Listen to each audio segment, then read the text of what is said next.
Hi friends, இன்றைக்கி நம்ம ஐன்ஸ் கிச்சனில் டர்க்கிஷ் ரெசிபி பக்லாவா எப்படி செய்கிறதுன்னு பார்ப்போமா. இதுக்கு 4 கப் மைதா மாவு, இந்த கப் அளவில் 4 கப் எடுத்துக்கோங்க.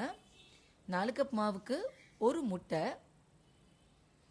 அரை கப் ரீஃபைன் ஆயில், ஒரு 3/4 கப் பால் சேர்த்துட்டு கடைசியாக ஒரு டீஸ்பூன் பேக்கிங் பவுடர் சேர்த்து முட்டை பால் எல்லாத்தையும் ஒன்றா சேர்த்து கலக்கிறதே போதும். நம்மளுக்கு தண்ணி எதுவும் அதிகமாக தேவைப்படாது.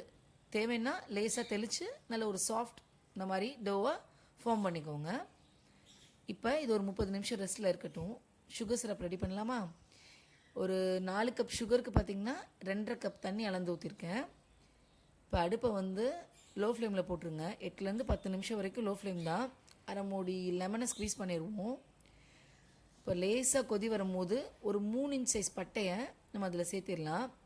நிறைய பேர் இந்த டிஷ்க்கு வந்து பவுடர் சேர்ப்பாங்க, சினமன். Non stick சேர்த்திருக்கேன். சீராவில் ஃப்ளேவரும் கிடைக்கும், மைல்டாகவும் இருக்கும். அட் லாஸ்ட் ஹனி, ஒரு டேபிள் ஸ்பூன் ஹனியை நம்ம சீராவில் நல்லா கலந்து விட்டுட்டு இப்போ ஸ்டவ் அமர்த்திடுவோம். 30 மினிட்ஸ் ஆயிடுச்சு. வாங்க மாவு எப்படி இருக்குன்னு பார்ப்போம்.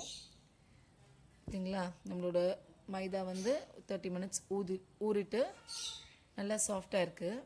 இப்போ இதை வந்து மறுபடியும் நீட் பண்ணிவிட்டு ஒரு 6 பீசஸாக நான் டிவைட் பண்ணியிருக்கேன். நீங்கள் எவ்வளோ மாவு எடுக்கிறீங்களோ அதுக்கு தகுந்த மாதிரி ஈக்குவல் பீசஸாக டிவைட் பண்ணிக்கோங்க.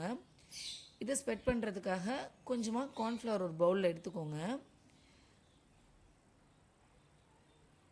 இப்போ நான் அந்த கட் பண்ண பீசஸை பார்த்திங்களா ரோல் பண்ணி வச்சுட்டேன் பால்ஸாக.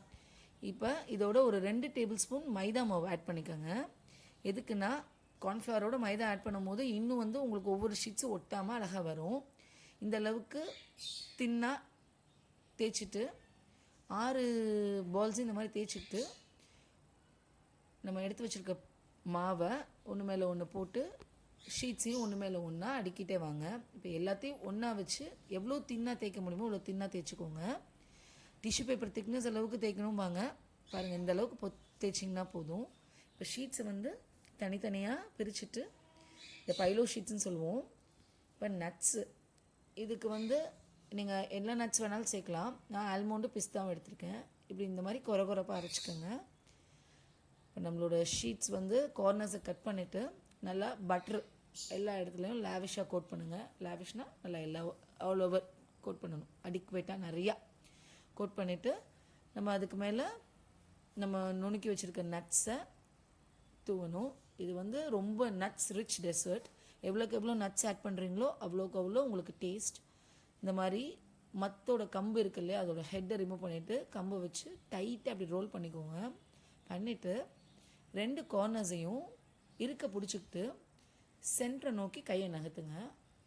பார்த்திங்களா, நம்மளுக்கு வந்து அழகாக ஃபோல்ஸோட ஒரு ஷேப் கிடைக்கும். ஸோ ஒன்ஸ் அகைன் நல்லா டைட்டாக ஹோல்ட் பண்ணிவிட்டு சென்டர் நோக்கி புஷ் பண்ணிங்கன்னா ஃபோல்ஸ் வந்து நம்மளுக்கு அழகாக கிடைக்கிது பாருங்கள். இதை வந்து ஆல்ரெடி ஒரு பேக்கிங் பேனை க்ரீஸ் பண்ணி நான் ஆல்ரெடி பண்ண ஃபோல்ஸ் வச்சுருக்கேன் பாருங்கள், அதில் ப்ளேஸ் பண்ணிடுங்க. இந்த மாதிரியும் பண்ணலாம், இன்னொரு மெத்தட்லேயும் பண்ணலாம். பக்லாவாஸ் நிறைய ஷேப்பில் பண்ணுவாங்க. ஃப்ளார் ஷேப், அப்புறம் வந்து நியூஸ் பேப்பர் மாடல், நிறைய ஷேப்ஸ் இருக்குது பக்லாவாஸ்க்கு. நான் இன்றைக்கி 2 மாடல் காட்டியிருக்கேன். இது அனதர் டைப்.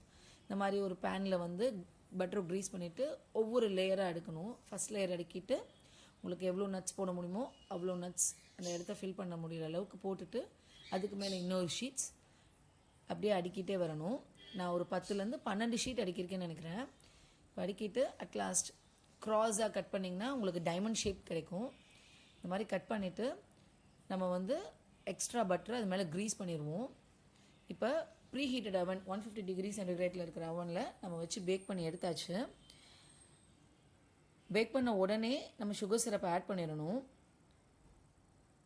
எவ்வளோக்கு எவ்வளோ சுகர் சிரப்பில் வந்து நம்ம பக்லாவாஸ் இருக்கோ அவ்வளோக்கு அவ்வளோ taste. So around 4 to 6 hours நம்ம பக்லாவாஸ் வந்து சுகர் சிரப்பில் இருக்கணும். இப்போ 4 மணி நேரம் ஆயிடுச்சு. பக்லாவாஸ் பார்த்திங்களா எப்படி வந்து டாப் லேயர் வந்து கிறிஸ்பாக இருக்கும், டவுன் லேயர் வந்து பார்த்திங்கன்னா உங்களுக்கு நல்லா சாஃப்டாக இந்த சீரா டிப்பாய் இருக்கும். இப்போ நம்ம சர்வ் பண்ணும்போது எக்ஸ்ட்ரா நட்ஸ் போட்டுட்டு எக்ஸ்ட்ரா சீராஸ் மேலே போர் பண்ணி நம்ம சர்வ் பண்ணலாம். கண்டிப்பாக ட்ரை பண்ணுங்கள். மறக்காமல் ஐன்ஸ் கிச்சனை சப்ஸ்கிரைப் பண்ணுங்கள்.